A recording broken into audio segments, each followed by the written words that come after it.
This is the new Toyota HiLux Rogue.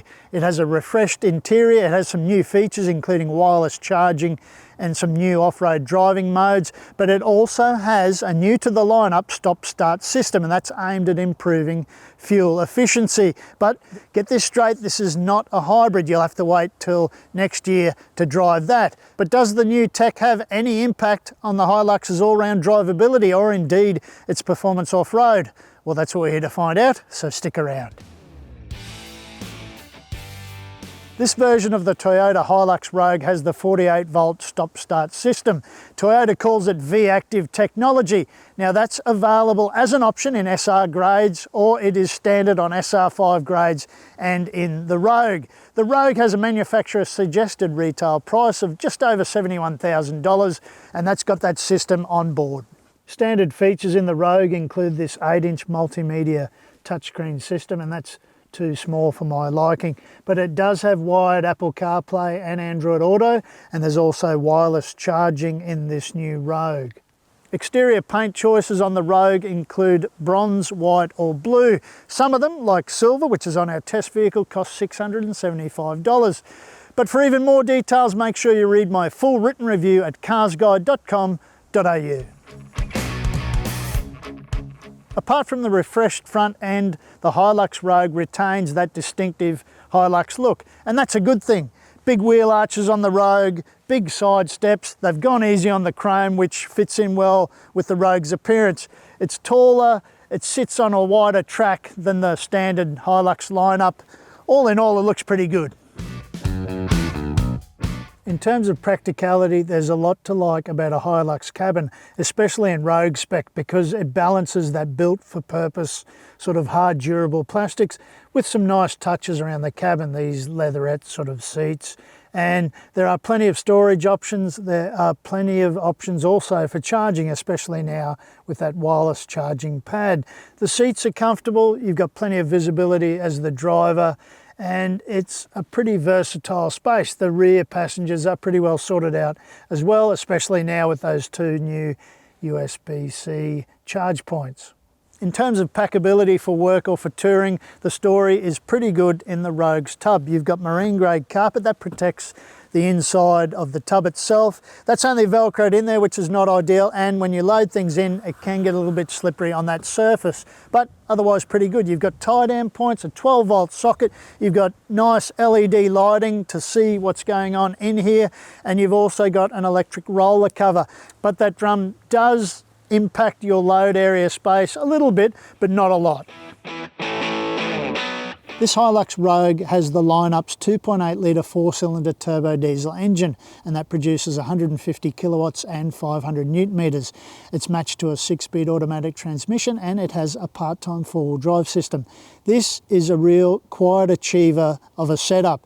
It's very effective off-road, and it's kind of refined on-road. All in all, it's pretty good. But the big news about this powertrain is the fact that it has Toyota's V-Active technology. That's basically a motor generator, a 48-volt battery, and a DC-DC converter. That is aimed at reducing fuel consumption. It kind of reduces engine idling speed a touch, and beyond that though, it doesn't have a whole lot of impact on the drivability of the HiLux from day to day. The HiLux is actually not diabolical on road. It actually does pretty well on sealed surfaces. It's a ute, so there's a bit of a skittish ride. It's a bit firm, and the steering's not perfect, but it's not too bad. But four-wheel driving is where the HiLux belongs, and it remains one of the best four-wheel drive utes around. I'm not talking in terms of refinement or comfort or even all-round drivability. I'm talking about its capability off-road. Everything from mechanicals through to driver assist tech. It really is an impressive package. There's plenty of torque down low. The low range gearing is really solid. The traction control system is quite well calibrated. And in Rogue spec, physically the car is set up near perfectly for four-wheel driving, with the wider track, the greater ride height, a little bit of extra wheel articulation. Everything is aimed at making the Rogue that much better in four-wheel driving than a standard HiLux.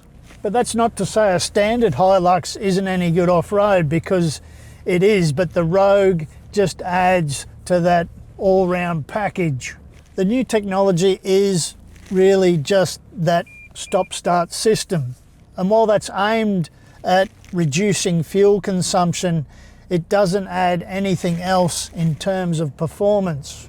And while the interior does feel old, it does feel a bit tired, and the HiLux, even in road spec, doesn't do anything spectacularly well in terms of being nice to drive on road. It is just so effective off-road that you forgive it those other minor flaws. However, there are some problems in the Rogue setup.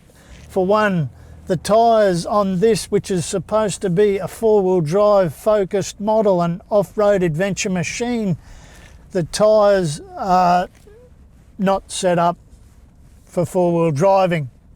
So if you're going to do any touring in your HiLux Rogue, get rid of those tyres and get a good set of all-terrains. The other thing is the HiLux's hard plastic mudguards tend to get hooked up on big tree roots or rocks when you're climbing or you're going down some rock steps, and they will break under that sort of pressure.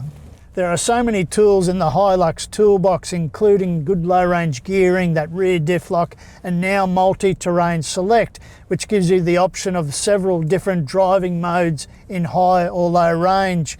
All of those things mean that you should never have too much strife when you head off-road.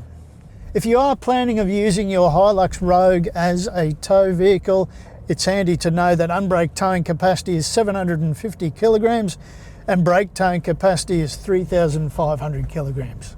Official fuel consumption in this HiLux is listed as 7.8 litres per 100 kilometres. On this test I recorded 9.8 litres per 100 kilometres, but I did do a lot of high and low range four-wheel driving. Going by my on-test fuel figures, from a full tank of diesel in this HiLux, you could reasonably expect a driving range of about 815 kilometres. And while the new stop-start system in this HiLux is designed to reduce fuel consumption, I think if you just aim for a bit more of a conservative driving experience, you take your time, no heavy braking, no heavy acceleration, you'll see just as much of a positive result as you do with this system on board. The HiLux has the maximum 5-star ANCAP safety rating, and that's from testing in 2019. As standard, it has 7 airbags and a whole suite of driver assist tech, including AEB rear cross traffic alert and a blind spot monitor. For even more details about this vehicle and others, make sure you read my full written reviews at carsguide.com.au.